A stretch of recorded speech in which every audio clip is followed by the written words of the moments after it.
Welcome back to the Out of the Rough podcast presented by We Know Fantasy. As always, my name is Nate with We Know Fantasy, and joining me as always is my co-host Jake. Jake, how are we doing today? We're doing good, Nate. Doing good. You know, Congrats to Cameron Young. Finally gets it done. Takes us down, but uh, I would be astray here to not mention congrats to Sauce on nailing Damon first round leader. Solo Huge first round. number. Yeah, crushed that. So at least someone that we're talking to this week came home with some money. So shout out to you, Sauce, with that. But I mean, good for Cameron Young winning by pretty much a touchdown. Wavered a little bit at the end, but I think we mentioned in the Discord that it is probably really hard to play up a touchdown on Sunday and keep your focus. And it definitely wavered a little bit on him at the end, but it was never a doubt. And, the win was coming for him. We let him beat all three of us, and the day's finally come to respect Cameron Young on the PGA Tour. It's been a long time coming. It's been the ongoing joke. We've seen a lot of these people, like a Tony Finau, if you guys remember from years past, just a runner-up merchant, finally got it done. Cam Young now, and now I guess it's Tommy Fleetwood's time as the runner-up merchant of the PGA Tour. But Jake, you kind of stole my thunder. I had this whole thing in my mind to introduce Sauce here because not only was he 125 to 1 solo first round leader on Joel Damon this week, he also hit Justin Rose like 100 to 1 solo first round leader back at the Masters, and maybe most profitable first round leader better on Twitter outside of a guy named Jim C. So, Sauce, good to have you on here. How we doing, man?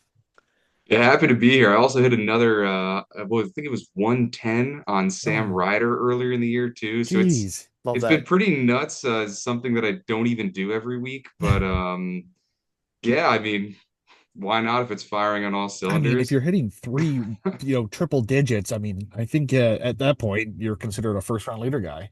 Yeah, I guess I'll have to start doing it every week. But no, happy to be here. It's been a little while since I've been on here last, so super excited to be back. And we get to talk about TPC Southwind this week, which is awesome. Will Zalatoris, former winner here, which I'm just going to give that shameless plug immediately as my background. Willie Z, rest up. We need you back next year. Need you back for this course. Yeah, if you guys are watching on the video aspect on YouTube, Willie Z is right behind Sauce here on the computer screens, phone screens, whatever you're looking at. First thing he did when he loaded the Zoom was make sure he got that background plugged in there. So we know where his heart lies. And yes, he is very good at this golf course. I mean, if you look at a placement chart, he's very good here. And of course, with that victory along the way. But yeah, guys, we're here this week to talk about the first stop of the FedEx Cup playoffs. We have the FedEx St. Jude Championship at TPC Southwind. But before we do hop into things, of course, excuse me, we also have the Nexo Championship on the DP World Tour, a brand new event at a brand new golf course. And I'm not just saying a brand new golf course in the sense of it's never been played before. It opened like 10, 15 years ago. It literally opened officially a week ago, I believe, late July, and it's hosting a professional tournament. We'll talk about that later in this podcast. A lot to look forward to. But before we do hop into things, Jake, where can people find you on social media? Yep, you can find me at DJ Freeman on Twitter. I post both my cards up there, so be sure to check those out. Also, be sure to join our Discord, completely free to join, no hidden paywalls. A great community there of coming up on 300 members. We've got a golf chat that goes pretty much all day. Nate and I put some exclusive content in there. Also, shout out to Nate who keeps up with the community wager tracker, puts in a lot of time on Wednesday night to get that up. So if you're interested in getting your picks tracked for completely free, shout out to Nate for doing that. He will organize it, and that way we have a nice rooting list come the weekend to see who people are on and to give some congratulations like we gave to Sauce at the top of the hour here. Yeah, it's some weeks it takes forever. Like when there's the big weeks with Live, PGA, DP, LPGA. We go as far as if someone posts it in the community tracker, I will post or in our community wagers channel, I will post it on the tracker, down to the senior tour and all of that. So if it's posted, I post it. It does take some time, but it's fun to do and it's fun to see help each other get across the finish line. You said, Jake, it's a true community in there. It's no if you're afraid of coming into a Discord with, being shamed for not knowing much about golf or about betting, maybe you're brand new to both aspects of things, people in there will help you along the way. It's not going to be, it's not like a good old boys club or anything like that in there. It's welcoming. We're here to help you. And that's what the whole thing's about. It's a great community. And if you're sick of the toxicity of maybe the Twitter or somewhere else, have a chat. Come on in there. Post, simply drop a golfer's name in there. I'm sure you'll spark some kind of conversation along the way. So there's that. And Sauce, where can people find you on social media? Yeah, so I'm over there at Sauce Sports Bets. I post every single week, so I like to Monday mornings pump out, whoever I'm on, exactly why I'm on them, give some reasoning in that, and then you'll see me pop in later and throughout the week with just some different updates. But come check me out. Love putting out golf content for everyone, and hopefully we'll be giving out a winner this week.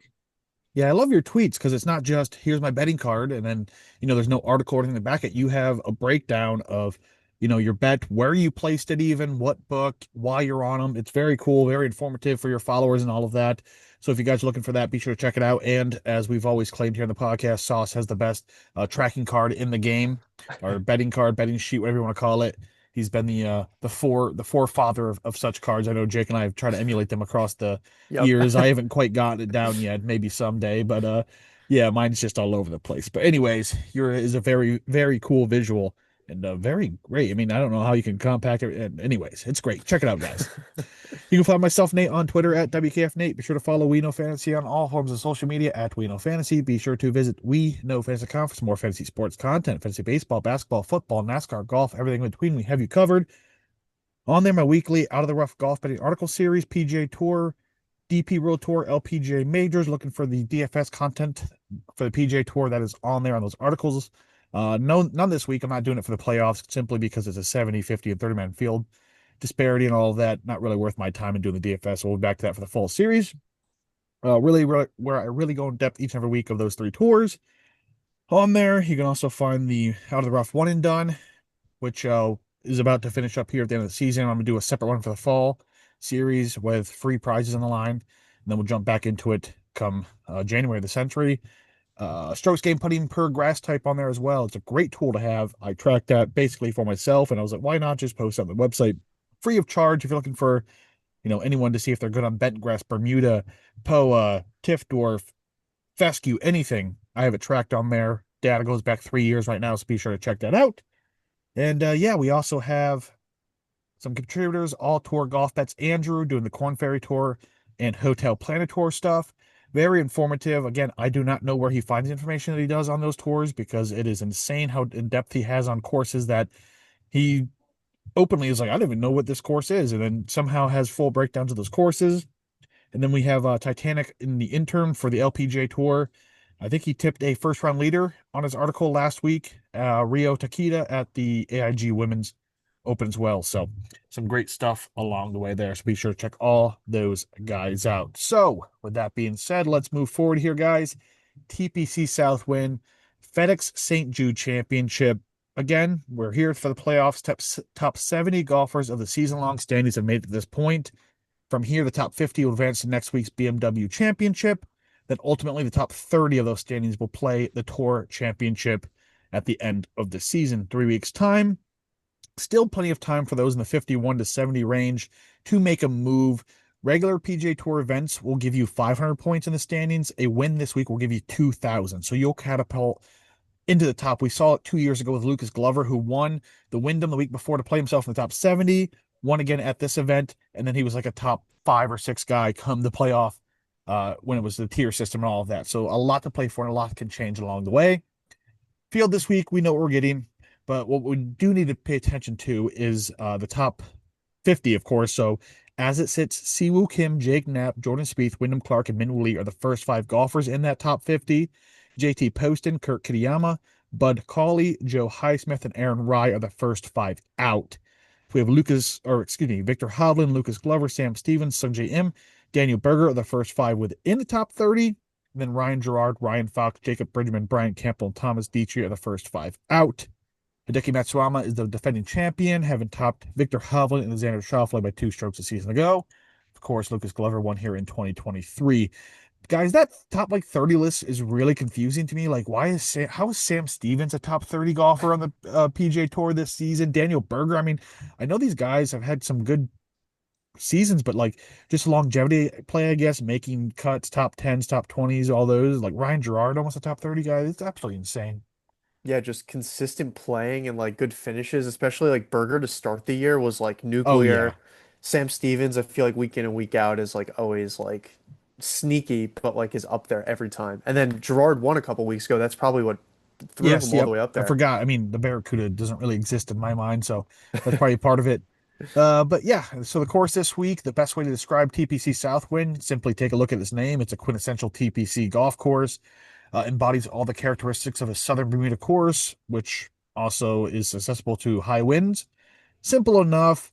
Uh, Par 70, 7,244 yards. Fairways are undulating and waters in play on 10 holes. Track features 9 holes that include dog legs. So at this point, you know what we're talking about. Positional golf course, accuracy off the tee, good irons in, and then hit some putts, move on. Course shows its teeth when playing from outside of the fairways, again with the accuracy off the tee. Ranks top 6 in penalty for missed fairways in approach difficulty from the rough.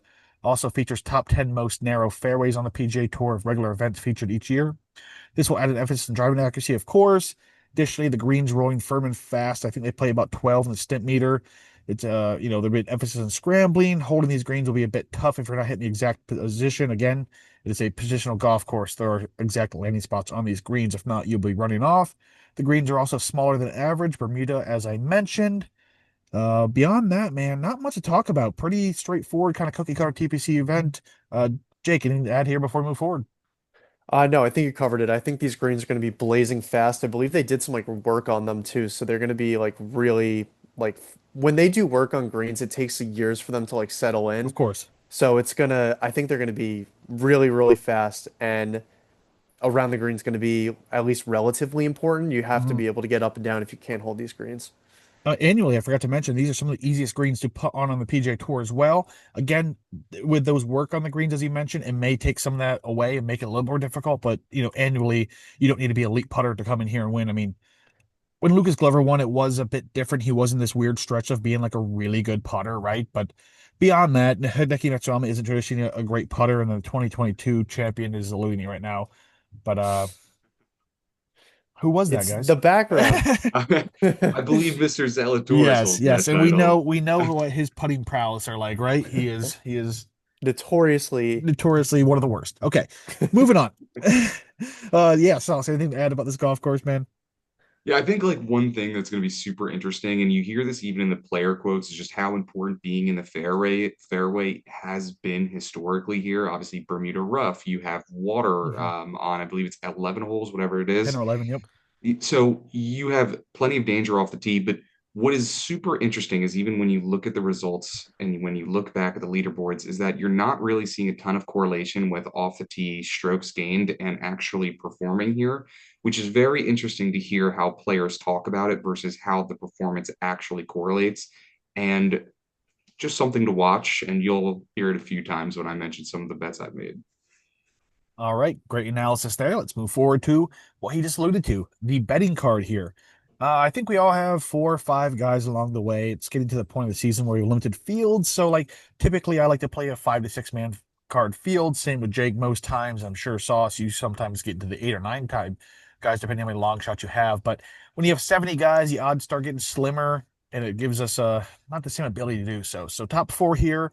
I know there's gonna be some crossover along the way, guys. So I think I'll just kick things off here. I'm not sure if this is some crossover, but Russell Henley, 30 to 1. Man, just in my mind, when you talk about positional golf courses where you need to find the fairway, strong approach in, and hit a few putts, it's Russell Henley. I mean, again, on top of just being that quintessential positional golf player and arguably one of the best in the world in doing just that, he's 30 to 1 in this limited field. Fantastic numbers. We know what he brings to the table, right? He's eighth on tour, tee to green. He's 13th in proximity to the hole from 150 to 175, 14th on approach and par fours, 15th in accuracy, 16th in bogey avoidance, 63rd in strokes gained putting Bermuda. So again, insane form coming this week. He plays 10th of the Open, 7th of the Travelers, 10th of the U.S. Open, and 5th of the Memorial. On top of that, he won the U.S. or the Arnold Palmer Invitational earlier this season. Everything about Russell Henley screams victory here. 30 to 1 in this field. I'm taking that every day of the week. So that's where I'm starting with my card this week, guys. And one thing about Russell Henley, because he's also on my card, is I have a serious question for the books. At what point on a positional golf course are we going to actually adjust to Russell Henley's Yeah, correct numbers? I cannot even a 31 in a limited field, I cannot fathom it. I don't get it. This should easily be sub 25 to 1. easy. Russell Henley is probably the best positional golf course player there is right now. You could obviously argue Scotty just because of how good Scotty is, and I get it. But Russell Henley checks every single box at this course. I was very shocked to see a 30 to 1, and I was more than happy to get involved.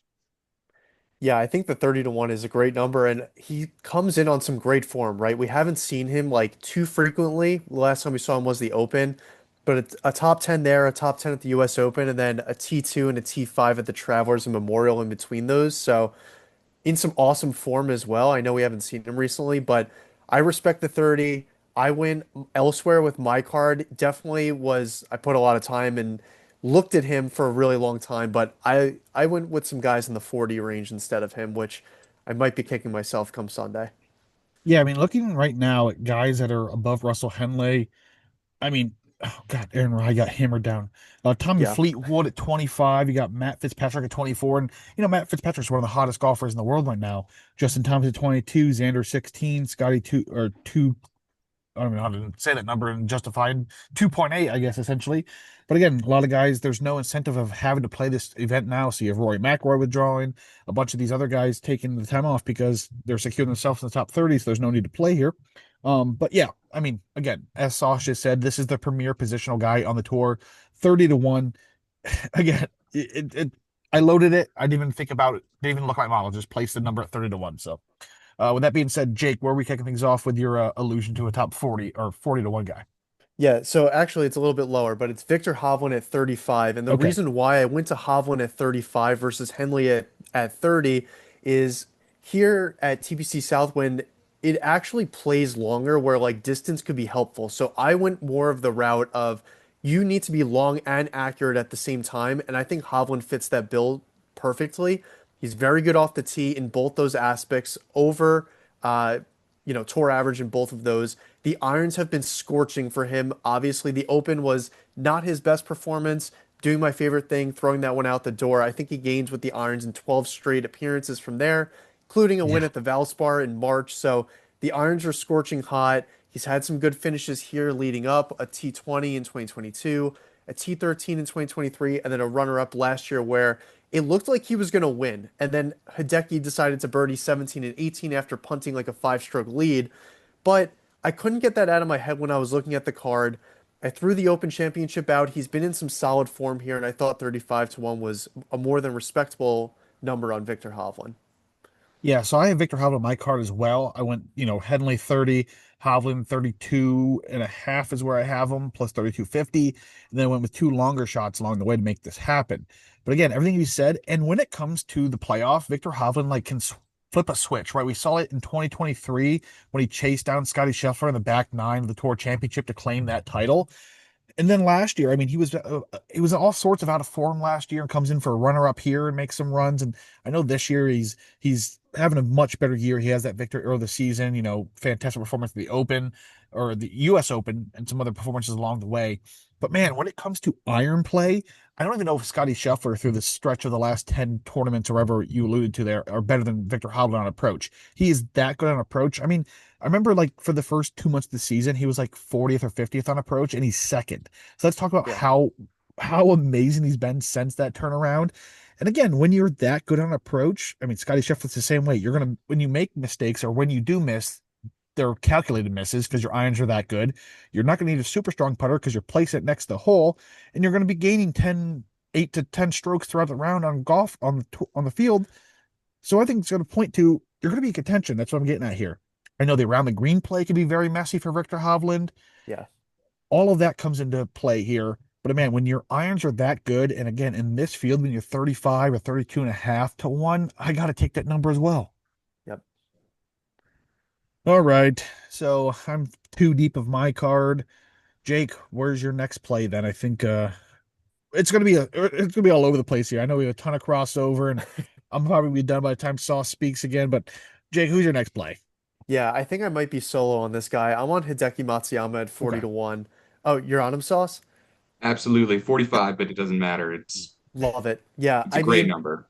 I'm back on him, and look, it is the most stereotypical Hideki Matsuyama season where he wins early in the season, he's hurt through the middle stretch. You're like, what the F is going on with this guy? He'll spike when he's like, oh, he might withdraw. All of a sudden, he finishes top five.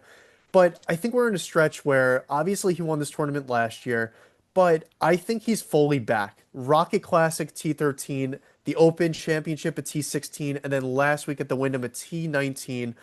Irons are nuclear. Nate, we have this conversation like pretty Yeah. routinely when it comes to big tournaments. Who do I trust to beat Scotty Scheffler down the stretch? If Hideki is hitting those irons to like 3 feet on every hole, which we've seen him do on numerous occasions, he's a 10-time PGA Tour winner. I trust Hideki Has he Matsuyama. really won that many? Yeah. And if, Jeez. I mean, at 40 to 1, that's a big enough number for me to take my chance. Sauce of 45, that's even better. But I couldn't get away. That was one of my first clicks. Yeah, I found something super interesting here on Hideki. He's coming in very, very similar form to what he did last year, coming into this event, obviously having won it. Now the driver's a little bit different. He's been missing a lot off the tee, but outside of that, comes in very similar form. He closed last year at 28 to 1. So I think, something like a 45-40 is a more than generous number in this specific situation, especially without Rory being in this field, and he was in the field last year. So factoring that in, very happy with the number. And then another just really interesting thing. So, when I'm looking at Southwind, what I'm looking at is approach, putt. And these greens are like notoriously easy, especially with some work being done. It might provide some more randomness in there. So, what you can really control is that approach aspect. He is one of the top iron players. And then a very interesting piece, this is actually the best he's ever putted in his career this year, Love that. which for Matsuyama, very interesting. And feel free to look at the form because it really surprised me as well. Yeah, I mean, the guy won here a season ago for a reason. And it just seems like Jake mentioned, he starts the season extremely hot every year. His body doesn't hold up for the middle part, and he comes back towards the end. And of course, last year spiked with a victory. And it's always when he does win, it's always like the most dramatic win. Like he comes from five back on a Sunday with the most electric display of irons possible. We saw it 2 years ago, the Genesis. We saw it last year with this event. He's just, as Jake and I talk about all the time when you're playing these events, who can beat Scotty Scheffler on a Sunday? If Scotty Scheffler's up 2 or 3, no one can beat Scotty Scheffler. But if you have a 1 or 2 stroke lead on him, it'll be very easy to, not very easy. You can compete with him, and Hideki's definitely one of those guys who can do just that. All right, Sauce, who's your next guy then? Yeah, so the next one is another one who has had some struggles off the tee. Not actually as bad recently, which is part of the reason why I'm on him, but it's Ben Griffin. And I don't think I've really heard this name mentioned much at all. But I am more than happy to be on at a 50 to 1 number. I think right now he's 45 as of we're recording. So not like a ton of change. But for me, like this is a pretty simple situation. Ben Griffin has been winning this year. He's been performing at high levels and having high spike weeks, along with some poor weeks. And even when you remove what he did at the Wyndham Championship last week, which I personally removed because it was all with the putter, he's been extremely good with the driver recently. He has been extremely good ball striking. He puts extremely well on Bermuda versus other surfaces. I'm willing to overlook some of that recent history where it's been links golf, it's been bent grass greens. You go back a little bit more and you just look at what he's been doing on Bermuda courses. Give me him at 50 to 1 limited field all day. Yeah, he was one of the first one, if not the first guy off my list. Nickname Bermuda Ben Griffin for a reason, and then he comes out and wins on bent grass, and then plays very well on bent grass from that stretch forward. But it's exactly what you need this golf course. I like the combination of a little bit of plus distance with some decent accuracy with Ben Griffin. I think that's a plus. He has some quality irons, and of course, the putter's been very, very good for him this season. Big number for Ben Griffin. Again, first off my card, so I do love that play as well. All right, Jake, who we rolling with next then? What do Yeah, you I think think? I'm going with our community bet here. I think all three of us are on him. I'm going back to the well from last Yep. week. I've got some people hopping on with me. It's Aaron Rye at 45 to 1. He is going to be extremely heavily tipped. I know you guys got a way better number than I did, and believe it or not, it plummeted past the 45 that I even got. I believe he's sitting at 30, I 40. just saw on FanDuel. Yeah, I see a 40 lingering, but besides that, it's 35 or 30, which is just nuts. A T5 last week at the Wyndham, he absolutely shattered my heart on Sunday and really Saturday and Sunday, where he just laid a dud. Was never going to come back to Cameron Young, but I did have some hope early on in the week. when you think of smacking fairways, it is literally Aaron Rai. That is the only person that should come to your head. He is so good at hitting fairways. And when Yeah. it's of any sort of importance, like it is this week, it just makes sense to fire him up. On top of that, the irons have been scorching over the last couple weeks. He gained 2.6 strokes per round with the irons last week. He got crushed with the putter a little bit. That's what pretty much lost him there. But the week before that, another stroke and a half per round at the Open Championship. So I mean, smacking fairways, gaining off the tee. It's one of those rare things where these guys who hit fairways and have no distance usually lose off the tee compared to the field. But for Aaron Rai, he still manages to gain pretty significantly because of how often he hits them. With that, combined with some good iron play, we just need the putter to cooperate. And like we mentioned before, Will Zalatoris, Lucas Glover, some previous winners here, and Hideki really, some pretty awful putters over the long term. I'm happy to go to Rai here.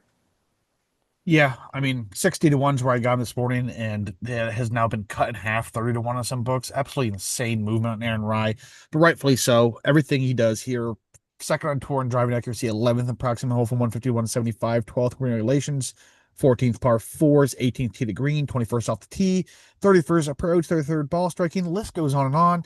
We know the problem, right? The putter. 150 seconds starts putting in Bermuda. Again, we can hope that the putting isn't that necessary, as we talked about already when we talked about this golf course where some bad putters have won here. Again, just if he can get that putter, we say this all the time about these elite ball strikers and fairway finders alike.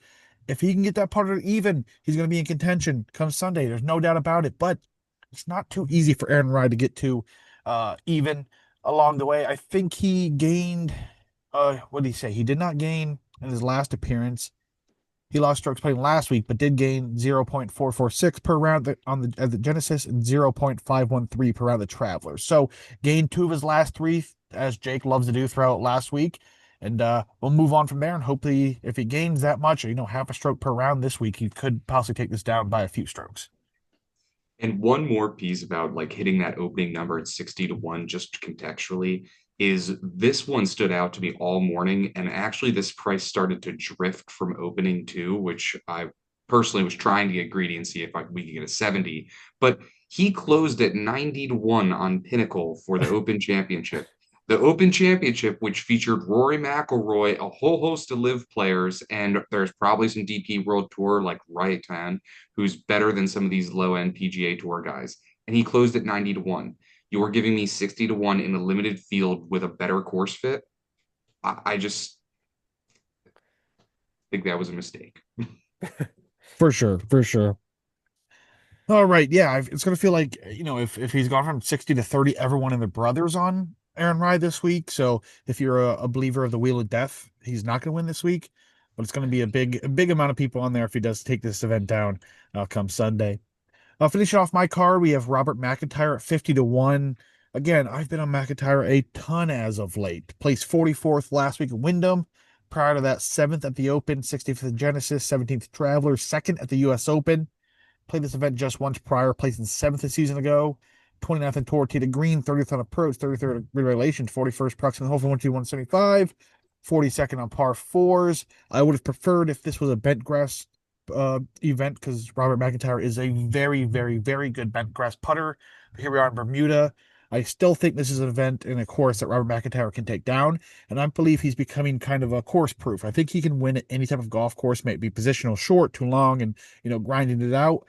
I'm huge Robert McIntyre stan, and Jake kind of converted me to him as Jake was kind of the Robert McIntyre guy to begin the season and for a long time, and everything's displaying as of late. I'm becoming a very big Robert McIntyre guy. I just love the way he plays golf, love the way to watch him, and again, he can kind of transfer from course to course, and 50 to 1 is a big enough number for me to take a chance on this week. Yeah, I'm on McIntyre as well. I took him at 50. He closed last season out. I mean, he had two victories and then was just peppering top 20s.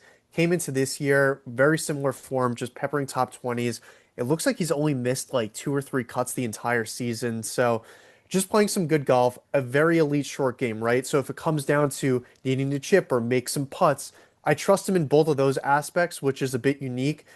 Where I need him to pop off is really with the irons, which he's shown he could gain over a stroke per round with those, and off the tee. He gains pretty consistently in both of them, but it's really just aligning his game for those top finishes like we saw at the US Open where he finished solo second. That's where a week he put it all together. I'm looking for that this week, and I'm just hoping. I mean, look, you called me the Robert McIntyre guy. I hopped off him for a bit, and when I loaded up the board, I told you before we started, I said, Nate's going to kick me if I don't take Robert McIntyre here. And it just makes a lot of sense, and that's all I needed. I'm on him, and let's hope he gets it done. Yeah, we've talked about this so many times, Jake. We haven't had a crossover victory in quite some time. I think it was Aaron Rye 2 years or last year, the week prior. So hopefully we can either double up with an Aaron Rye or a Robert McIntyre this week and ride off into the sunset together. Sauce, anything to add here about Robert McIntyre? And then if not, who's your next play? I am not on McIntyre personally, but I do understand why. And there's a lot to like, especially about his spike potential, which, when we're betting it outright, is obviously the most important factor. But I personally went a different, larger European gentleman. Sepp Straka made it on my card at 50 to 1. He's currently 45 to 1, so not really much of a change, but a former runner up here to you know who. And most importantly for me is we are at a point in the season where a lot of that early season momentum has kind of died down a little bit from Sepp Straka, but I still believe it's there. You can continuously see the irons are still gaining. He's still gaining off the tee, and he continues to flash insane spike putting potential, which is something that I don't think I would have expected to be saying a few years ago with Sepp. Now, his questionable area is his around the green play, which is a massive question mark. But there's a little hope for some of those types here. Similarly to how some people have won this with seriously questionable putters, we've seen the same with around the green play. Hideki almost lost one stroke around the greens per round last year and still won. And that is not uncommon here. Abraham Answer did that as well Yes. five-ish years ago. It is relatively common at TPC Southwind, so I'm willing to take the gamble that even if his around the green struggles happen, it may or may not even be a factor. For sure. And that's the big thing with Sepp. If you look at Sepp like in a vacuum, he could win, like he should win every single week he tees it up. Like from tee to green, strictly if you take like off the tee and approach into account, he's probably the best golfer in the world outside of a guy named Scotty Scheffler. He's that good ball striking on approach and all of that. What comes into play is then around the green and the short game completely, right? And again, we haven't seen him come to play in big events, specifically majors. He's kind of just absent there. And he did have a runner up here 2 3 years ago, 2 years ago at this point. Math is hard. But yeah, I do love the play. He popped in my model. I took a great consideration into him. It opted elsewhere, but I get to play 100%. Yeah, I totally get it too. I mean, it, it's one of those. I was on him early in the season. I've got a soft spot for him. But look, like you said, you could lose around the greens here because if you just hit the greens, you don't have to worry about chipping. Like it's that simple. And when you have that good of irons like Sepp Straka, that's something that you might not have to worry about this week. Yeah, and also the weather forecast largely also tied into why it shows Substraka. There's very little wind Clear, forecast this entire Yeah. clear, week. So, I mean, for me, if there's going to be a deficiency, short game is something that I can live with having deficiency, just given what we've seen historically here. for sure. Do we make it through everyone's card here? I've got one left. Nate, I I also mean, do. I let's see think if we we made it through cross it mine. over. Do we I've make it through got mine? Chris Kirk. Okay, Yeah, Nate, I think you went through five. four, but yeah, Four, we're done. sorry. I'm done. Cool. All right, I'm on Chris Kirk, 100 to 1. Just seeing triple digits on him, I couldn't really pass up. Again, I was on him last week. Um, I mean, he's a six-time PGA Tour winner, and when he gets into these like forms of like the irons are nuclear, he's a very good iron player. He's pretty accurate off the tee, all things said and done. When the putter starts to cooperate for Chris Kirk is when we start to see him win.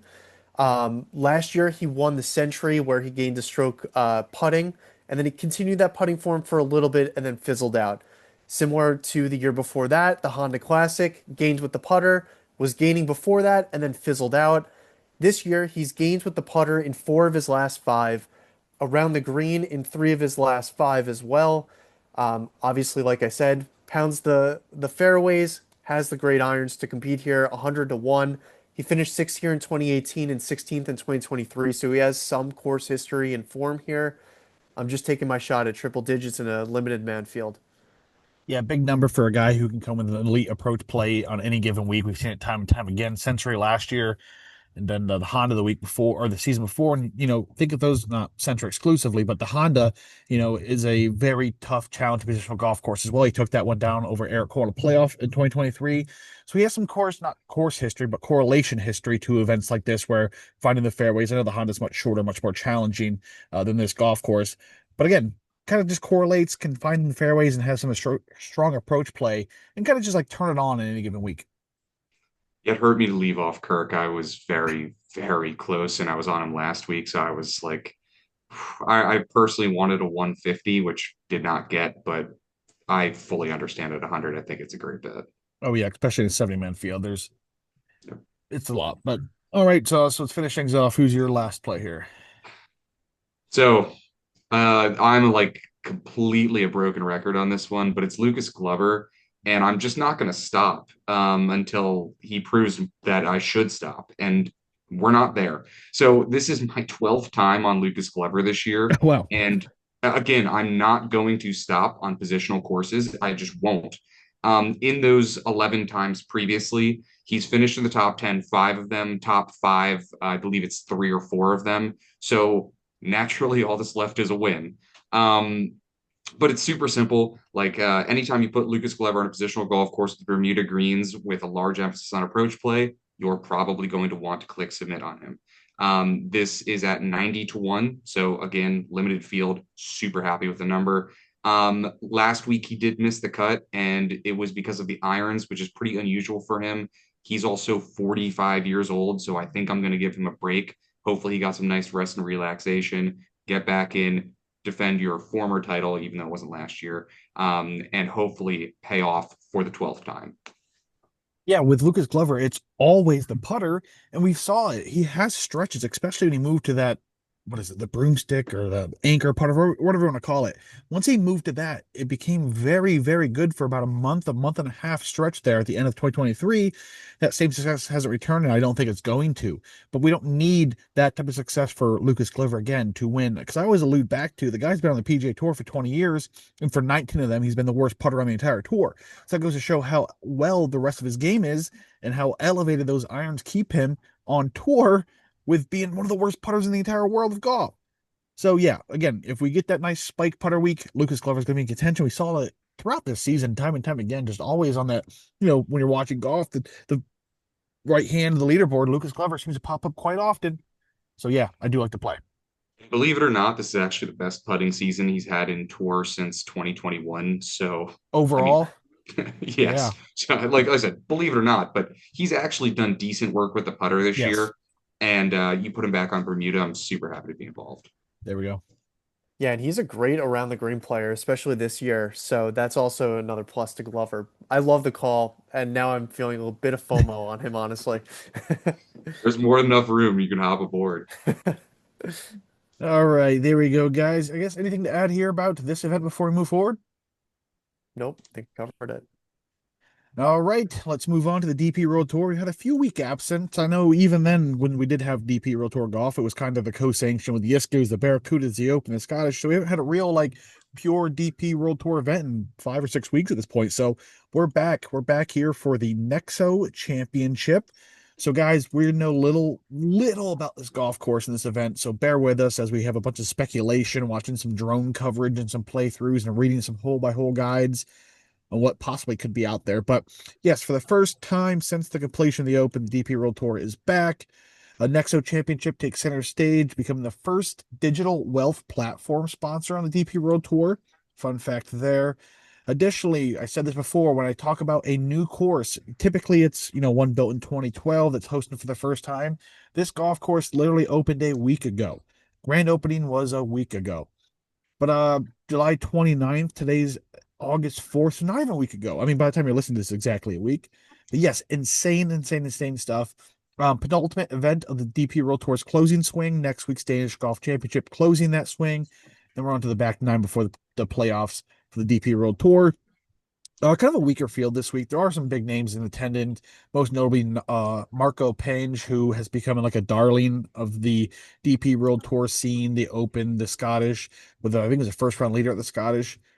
So yeah, he's there as number four of the race to buy standings. You have Christopher Raiton, John Perry, Jordan Smith, Alex Fitzpatrick, Daniel Brown, and Eugenia Shakara as top 20 of the race to buy playing this week. We have a strong home field contingent playing in Scotland this week. Connor Syme, Ewan Ferguson, Callum Hill, Grant Forrest, Richard Ramsey, Scott Jameson, among others. So here we go. The course this week, again, this is all speculation, guys. The Trump International Golf Links North Sea course was officially opened July 29th, joining what is known as the quote unquote old course, which now exists and it is one of the top 50 golf courses in the entire world. With that being said, it should go without saying that we don't know anything about this golf course. It's being described as a modern links style course that features both coastline links holes before going inland to heathland and wetland areas, and then finishes in sand dunes with views of the North Sea. Dr. Martin Hawtree, the man trusted preparing the Open Championship venues each and every season, was the principal architect of the design. He was joined by Christian London and Kristen Fraser. Plays as a par 72 at 7,428 yards. This new layout spans hundreds of acres of rugged coastal terrain with infinity greens hugging the coastal dune ridge. The course features the world's largest natural bunker as well as mountainous sand dunes. Previously mentioned, the course features heathland and wetland areas and therefore has much more fresh water in play than most links layouts in the area. In all, the idea was to add a second world-class 18-hole venue to the existing quote-unquote old course at this venue to develop the best quote-unquote best 36 holes in golf. The idea too was to find the balance between traditional links golf and the ability to host professional tournaments and even someday the Open Championship. So guys, did you come across anything different in your research of this event and our venue? That's the extent of what I saw. Okay. Yeah, I Luckily, mean there's not much out there, so there was like the website for the event or for the course itself, and then like one other article I could find. So like there is not a lot. So this is pure speculation, trying to go off maybe some links correlation and link style. So we'll see what we come up with this week. All right. So I guess with that being said, Jake, why don't we kick things off with your betting card then? Yeah. I started my card off here with who I thought was the cream of the crop. I thought Penge now He as is. low as 12 to 1. I mean, I was surprised to see that because I went with Ryoton at 18, who I think is really the cream of the crop here.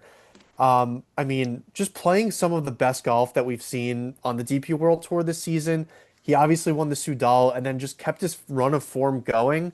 You know, through some DP World Tour events and then came to the Genesis Scottish Open where he finished 13th, finished T30 at the Open Championship. That's honestly two great finishes in bigger events than this guy has ever seen in his career. 27 and a half years old here, drives the ball phenomenally. Like really just gains most of his strokes off the tee. The irons, the last couple times we've seen him at those big events, have been very good to him, and the putter can absolutely go nuclear. When you don't know a lot about a golf course, I default to the cream of the crop here. I expected Ryoton to be neck and neck with Penge, so to see him at a couple points higher, I was happy to let him rip and take my shot there. Yeah, Raiton's my first play at 20 to 1. Absolutely love to have that number. Penge was the top guy in my model, but playing him at 12 to 1. 14, I think, was the best, was not the option when I saw Raiton, like you said, a few points better at 20 to 1. I think recency bias has us kind of favoring Penge because what we saw the link style at the Scottish and the Open. I mean, that kind of is hard to ignore what he did there, especially in those level of fields and playing a link style course this week.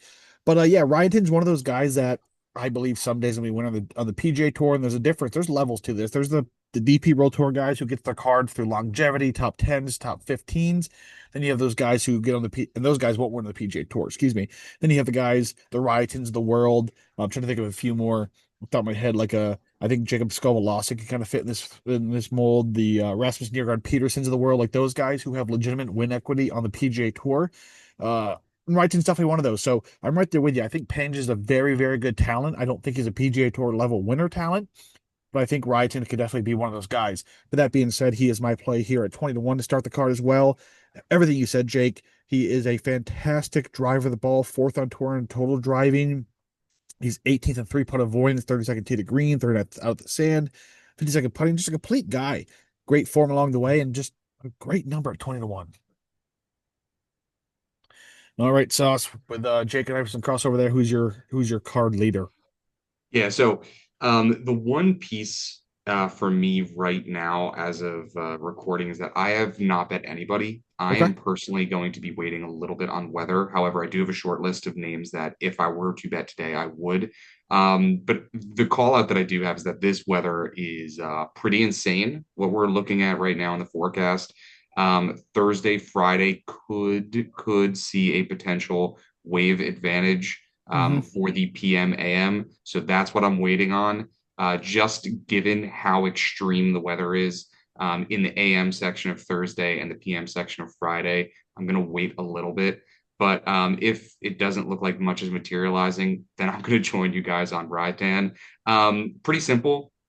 We're going to see some pretty high winds this week. And for me, whenever you get into a situation where the winds are up, I'm going to look and naturally put more emphasis on driving distance. Um, if the winds are going crazy, whether you're a typical accuracy based off the tee guy, it's not really going to help as much as Doesn't if the matter. winds are calmer. So I'm going to be a little bit more towards those bombers, especially given the layout. Obviously, we don't know a ton about the course, but it is over 7,400 yards. So it's certainly not a short one. And Rytown makes a great case to be the best in this field. As you guys have mentioned, I won't continue to pound the drum, but he shows legitimate spike potential in every single facet of his game. And he has won weeks where, a certain facet hasn't even been on just because the others have been so good. Also, like what he did in Austria, gaining almost 2 strokes around putting, and then you see at the Open Championship gaining over a stroke per round off the tee. It's super, super impressive stuff. This is a guy that I will get very excited to see on the PGA Tour at some point. Yeah, and like you said, I took a total driving approach here. I took 75% accurate or distance, 25% accuracy. Just a tinge of that being a link style course. You don't want to be playing for the fescue all the time, but you mentioned it. This is a coastal golf course with supposedly infinity greens, meaning there is zero backing or blockage of your approach or your shot onto the green. It's the coastline, your green. Like there's not a sand dune, there's nothing there to block that. So if the winds are even up in the slightest, it's going to play a fit here. And you mentioned it. You can be the most accurate guy in the world, but if the winds are up, it's pushing your ball everywhere. You're not going to be accurate.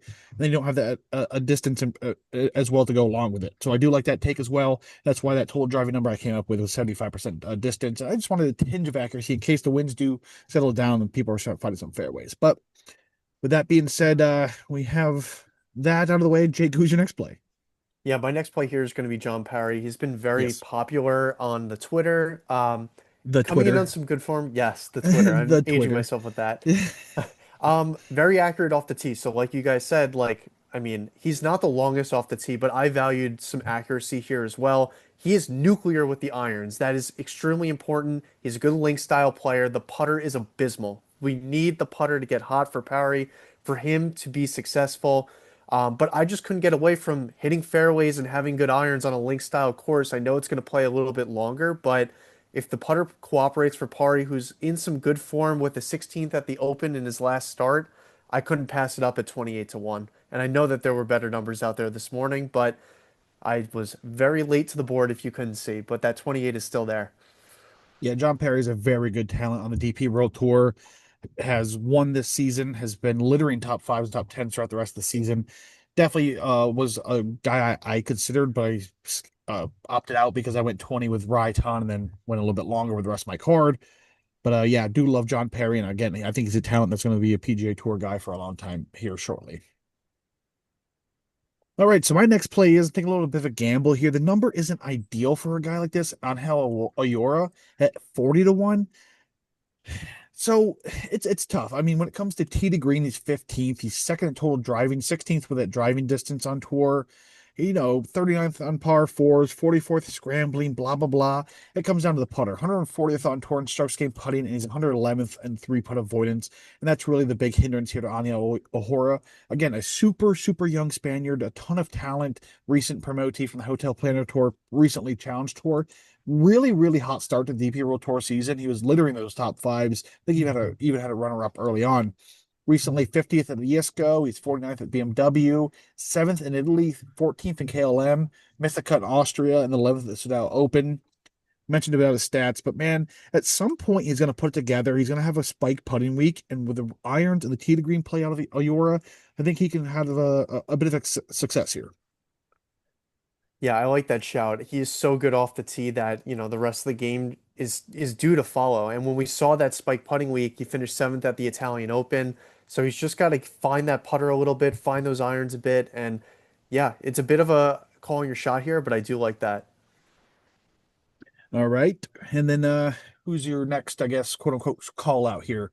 You said you had three names you could possibly go with, depending if the wave allows you to here, Sauce.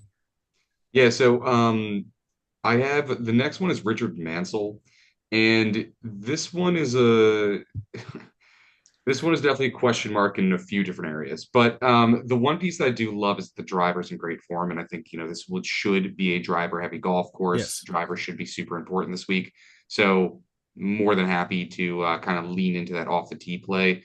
The approach play is it could be better, but with these giant oversized greens, it might not matter as much. And really, what I'm harping on with Mansell is that the short game has shown up in specific weeks. Those specific weeks include link style courses or courses with massive greens. And I don't necessarily think that's a coincidence. Again, the putter has been atrocious for the vast majority of the year, but in the times where it's shown up, it's primarily been either links courses or courses with very large greens. So I'm hoping that that is not just luck, and I'm hoping that there is something behind that. And I'm going to roll with it. I think the number is fair right now at 33 to 1. And again, I'll continue to monitor the weather to see if he's on the right side of the draw or if there's an advantage at all. Yeah, definitely a name that just screams DP World Tour. I think he's best suited as like a lifer on the DP World Tour with getting a few wins here and there and playing well. But yeah, I mean, he's a better DP World Tour lifer than some of them. There's definitely some true win equity to him, and you're getting a good number at 33 to 1 for a it's tough on this tour because you have those like elite talents that just come out of the hotel player tour in a hurry and spike their way through the DP World Tour for a season two and get out of there. Then you have some guys falling down for the PJ Tour trying to get the cards back and all of that. And then you just have those guys who tread the water, the Richard Mansells of the world and those type of players. So I do love to call out a good number, and sometimes it just comes down to experience because sometimes you have these super young guys who have a three-stroke lead at the end, and then just like the Richard Mansell steady through the storm and comes out with victory at the end. And he also got the inaugural DP World Tour win, like monkey off his back earlier this Yes. year. So I'm hoping that that is also helpful. You do see that a lot when somebody gets their first win, the nerves really calm down. So, we'll see. He's 30 years old, so hopefully he isn't going to be getting the yips at those points. But you just never know with these guys, especially on this tour. Yeah, that closing statement there is definitely true. You just never know on this tour. I know I joke about this often, but like when it comes to DP World Tour and people ask me what it's like betting that, and I tell them that one time I had a guy with an 8-stroke lead at a tournament and he ended up losing to a girl. So that's how the DP World Tour plays out. Nate, I'll never forget being that on that one with you. That Oh God, was that was painful. it was just Soderberg. yeah, it was just that So, was oh yeah, yeah, you can say the name. oh yeah, Sebastian. It Won't be was on my cards anytime soon. it was the hardest watch. I mean, it wasn't just the fact I was losing money. It was just so hard to watch him do that. Free falling. Yeah, it Brutal. was insane. All right, moving forward, Jake, who's your next play? Yeah, my last play on my card here is Oliver Lindell. Holy crap, how did we get through that guy so fast? Yeah. I mean, I still have three guys left. first season on the DP World Tour, and I would say it's a very big success for him. Yes. I mean, look, off the tee is important, and he is not very good off the tee. So I'm just going to lead with that. But 55 to 1, he's been in some great iron form. His putter has shown like nuke ability, like Sam Burns level putter on certain weeks. Some are saying And Harry Hall now. yeah, Tour's well, yeah. best putter. But I mean, look, I'm going with irons and putter here. He's shown over the past couple weeks when he's in a good run of form here that he can find accuracy off the tee. The distance was kind of at the beginning of the season, then he shifted to more of an accuracy guy. So maybe he's just trying to figure something out with the driver. I'm all here for it because the irons and the putter are there for him. young talent, hungry to win. I think that what better time to do it in a weaker field coming off of a little bit of a hiatus. Yeah, for sure. Again, the first guy off my list, I went back and forth with a few of my guys, and Oliver Lindell was one of those.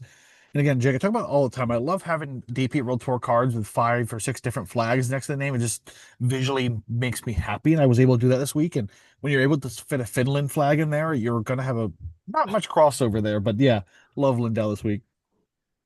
Yeah, I should do the Glover tracker for myself on Lindell as well. It's a name I've clicked so many times. I do consider him on my short list this week. He's not one of the names that I would, be a high up on the short list right now, but I mean, everything you pointed out is so spot on. What a great talent, especially with the irons and the putter. This guy is going to get a win at some point, especially if you get like a course that's a less than driver course. That is where I will be pummeling whatever number he opens at. Yeah, I'm afraid to like release what my like most bet guys are for both tours because it's kind of embarrassing. But either way, I'll talk about one of those guys here in a bit. But first, we have Wenye Dang at 50 to 1. He's 11th on tour in scrambling, 23rd in par fours, 35th in three-putt avoidance, 41st out of the sand, 49th in putting, 60th tee to green, 66th in total driving. A little bit of form coming this week. 34th at Yisco, 26th at BMW. Had a 4 or 5 event stretch where he was pretty poor, 2 missed cuts at best, a 51st in 4 events.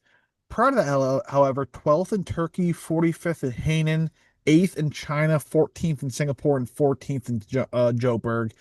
Just a guy that's very good at a lot of different things. He doesn't have a glaring weakness to his game. Slightly about, I'd say, average when it comes to distance. Very, very good scrambler. Hits the ball well off the tee. Tee to green numbers are about middle of the pack, just a middle pack everything. So 50 to 1, a good number right in the middle for a guy that, is a pretty cool talent as well. And yeah, I think he has some win equity in the DP World Tour as well. Yeah, I hammered this guy throughout the middle of the season, and then the irons just got completely lost. But like you said, like it looks like he's kind of figured it out a bit over the last couple weeks here. So I love the call out, and the number is, pretty hefty on a guy who, I mean, if he kept that run of form going, he'd be in the 20s or 30s. So Oh, for sure. Yeah. Especially this field too. This is a pretty bad field, so Yes. that's a great number of this field. All right. Jake, you're done. Sauce, you have anyone else to talk about? I have 2 guys left here. Yeah, I have two as well. So I'll start out by saying they're both 23-year-olds. So I'm going to flip a coin to see which one I start with. But in these situations where the weather can be such a massive factor on a golf course that we've literally know nothing about for, I mean, a little bit. Um, I'm more than willing to take some shots into young talents that I believe could see a breakthrough. This is definitely one of those situations where you have some sort of a level playing field without anybody having any course experience here. So this is a situation where I will take some shots on some younger talents. And the first one I'll highlight is Elvis Smiley. This is one who's already got a win this year, which makes me even happier. But he's definitely seen quite a bit of a drop off since that win, and I think sometimes you see that happen. The Irons were in horrendous form earlier in the year, but he's seen his game kind of piece back together and come around a little bit after making the cut at the PGA Championship, and that's really what I'm focused on for him. He's had different facets of his game flash at different times, gained ball striking in the Open Championship, which I think is fantastic, even though Yes. he missed the cut. And then also making the cut at the Genesis Scottish Open. Like these are fields that are way, way better than the one we're seeing this Oh my week. God. Yes. I'm going to lean into the performances there, especially on hopefully relatively comparable courses. And hopefully we can see some sort of breakthrough. He's 100 to 1, so I have absolutely no problem taking a long shot here on a young talent that has already won this year. Yeah, and you talked about it. We don't know what this course is to offer. No one has seen this course. It's not like a local guy has played this and has a little bit of insider information. No one's played this course. No one's seen this course. We've barely even seen photos of this course. So it's anyone's game this week. Why not take a few long shots along the way and see what happens? All right, so I have next pick here, Brandon Robinson Thompson, a guy I've been on quite often. Between him and Jacob Skovalassen, those are my 2 most bet guys on the DP World Tour. I lied. Adrian Sedair is actually that guy, and I wasn't on him when he won, sadly. But yes, Brandon Robinson Thompson, again, just a guy who does everything well. He's a very good putter, 28th there. He's 23rd in par fours, 30th scrambling, 33rd total driving, slightly plus distance, some good accuracy as well along the way. Decent out of the sand, 50th tee to green. Just a guy that does a bit of everything. And he's made his way down to 75. I mean, I was playing him at 35s, 40s to start the season. Now we're down here at 75 in this field. It was a smash for me. Again, just kind of a bit of FOMO if he were to go on to win an event and I hammered him this season and then wasn't there. But most recently, the Barracuda, where he placed 35th in a DP slash PGA Tour event, missed the cut at the ISCO, 46th at the BMW, 21st at Italy, 23rd on par fours. I mentioned all this already. Again, a big number for a young talent on the DP World Tour that, I mean, I'm sure I know Jake's bet him before. I'm sure you've been on him, Sauce, at one point Oh this yeah. season. So, like, I mean, why not at 75 to 1 in this field? I completely agree with you, Nate. Like I another one on my short list. Like this is a perfectly fine number in a field like this. And again, like I'm more prone to taking long shots in these types of situations, and this is a great number and a great player at that number. For sure. All right, who's that final guy, Sauce? All right, well, this one is definitely a stretch, but at 150 to 1, I have Robin Williams on the list, and it is basically only because he hits the ball super long. But I mean, a secondary piece is yes, you probably can just look at his season recap and just see all of the miscuts and be really scared, and I get it. But at the same time, he has had high-end finishes. He also, about a year ago, so I know this is a long time ago, but did have a T4 at the Old Course of St. Andrews, which is a very, very impressive result given that field. Um, he's coming off a T17 at the CUDA, which, whatever, if that's even a real competition, but super impressed with some of the spike potential that he has shown. He's shown it with the irons, he's shown it with the putter. He hits the ball a mile, which I think will be important this week. And again, he's 150 to 1 in a very poor field. I'm more than happy to take a shot here. He's won 4 times on other tours. Like, this isn't somebody who doesn't necessarily have experience despite the fact they're 23 years old. I'm perfectly fine taking a pretty long shot here, 150. Yeah, easy enough. Same boat as everything we talked about already. You're just taking a stab in the dark, and 150 to 1 is a huge number in this field, right? This is a big number. It's a big number in any field if you're hitting 150 to 1. So my next play is going to be 150 to 1. Jake, anything to add here before I talk about that guy? Yeah, I mean, just my favorite thing to say is, if you're not finishing first in the outright market, it's as good as missing a cut for you, right? Unless you're Yeah, playing each ways. So I love the call out there and the spike. And Sauce, you mentioned it earlier, the ability to spike in certain aspects of the game and have spike finishes is more important than being Patrick Cantlay, who just peppers top finishes and doesn't get across the finish line. I love that saying there, Jake. If you're, basically if you're not first, you're last, right? Ricky Bobby from Talladega Nights. Essentially, it's it, right? Who cares if you're second if you're miscut? You're not making any money in either way. So you got to take a stab at it and try to cash out a big one. All right, so my final play this week is Clement Sordet, 150 to 1. What I like about him, a very good putter. He's 12th in putting. He's 35th in scrambling, 44th in total driving. That total driving comes with a little bit of plus distance off the tee. If I can get this to load for me real quick. 56 in driving distance. He is also uh 84th out of the sand, 63rd on par fours. 102nd in tee to green. But again, we're talking about a 150 to 1 in this field. We're not going to be getting a top 10, top 15, top 20 tee to green player because if you're that, you're going to be much shorter, especially in this field. But again, just a guy with a big number, some okay form. BMW International, where he placed 38th, also placed 5th in Italy and 55th in KLM Open. Just like Sauce, don't know much about this course, taking a shot on a guy that has a few stats I like and some decent form as of late. Everything I seem to have correlates to Italy. I don't know, not course wise, but all my guys seem to have a decent result in Italy coming recently. So we'll see if that has anything to do with it, or if I just have 4 miscuts come Saturday morning, Friday night, whatever it would be. But yeah, that's my card for the week. I guess no one has much to say about Clement here, so we'll just close this thing up, guys. That's it for this week. Next week we chug on with the PGA Tour champion, the FedEx Cup playoffs. with a BMW championship. And where is that at this year? Let's see. We had this joke where Is that Jake and I Castle never. Pines? Or was that last year? It Last year was in looks Denver. Caves Caves Valley. Oh, Valley. Yeah. Okay. And then DP World Tours in Denmark next week. A lot of golf happening. The PGA Tour is finishing up here in 3 weeks' time, but there's still 2 months left of the DP World Tour. We'll have like the PGA Tour European guys moving to the DP World Tour to finish that season. We have Live Golf this week. A lot of golf happening. Corn Ferry Tour, Challenge Tour, LPGA I think is off this week. The LET is playing. So there's a lot of golf happening, guys.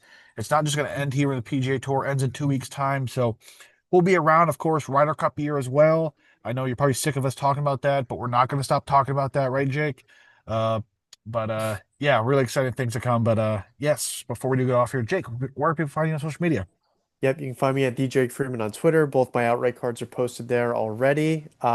Be sure to join our Discord, completely free to join. Reach out to Nate or myself so we can get you in and keep the bots out. No hidden paywalls. Once you're in there, you have access to everything and everyone in there, for better or for worse, but mostly for better, I promise. A lot of great conversations in there. If you have any questions whatsoever about course, tournament, game of golf, golf player, literally anything golf related, there is someone in there with some sort of expertise or knowledge in that field, so be sure to join. Also, some additional channels in there. We have a NASCAR channel run by Devin and Cody. That's very active come race day. Also, some exclusive content that Nate and I post in there. So again, a really good free resource to have at your fingertips. Yeah, definitely check that out. Soccer season, EPL, football, we're gonna call it, is starting up here soon. I'm sure that chat will start buzzing a little bit as it did towards the end of the season last year. So be sure to check it out. I mean, I post my first round leaders in there. I've not as well as Sauce has done, but I've done well in the first round leader market this season. Really helped me with the cold stretch I've been on the outright side of things. But yes, all that gets posted on there as well. So Sauce, where people find you on social media? absolutely. I'm over there on Twitter, X, whatever you want to call it, at Sauce Sports Bets. Again, putting out plenty of content, and hopefully, you can find your way over to my page and give it a look. But also, just wanted to give a nice little thank you to Nate and Jake. You guys do an incredible job, especially with all the work you guys put into, the podcast, all the content, the Discord. It's so much appreciated. It's amazing having you guys in this space and in this community, and the Discord is like absolutely incredible. So I'll give you guys a free plug for that one too. It's awesome just to go and like listen to different opinions of people. There's been plenty of times where I've gone in there and been like, oh shit, maybe I missed this. So it's absolutely fantastic. Highly recommend anybody to join. Yeah, there's definitely been times when I've done like a course preview and then someone's posted about, a renovation to the 14th green or something that I definitely missed in my research. So it's great because again, it's just completely free and it's, almost 300 people in there. It's absolutely insane. And yeah, it's a great space. So be sure to check that out. Sauce, thank you so much for hopping on here, man. It's always great to have you. I think you're officially what do we call him, a friend of the pod Yep. along the way. We're kind of like I guess it's a little bit of an inside joke of the pod. We've been deeming some friends of the pod along the way. You're definitely one of them. Hope to have you back here soon to talk some more golf on the podcast. And but be sure to hop on the Twitter, and check out Sauce there along the way. But yep, you can follow myself, Nate, on Twitter at WKF Nate. Be sure to follow We Know Fantasy on all forms of social media at We Know Fantasy. Be sure to visit WeKnowFantasy.com for some more fantasy sports content. A lot of talking. Until next time, guys, we'll see you.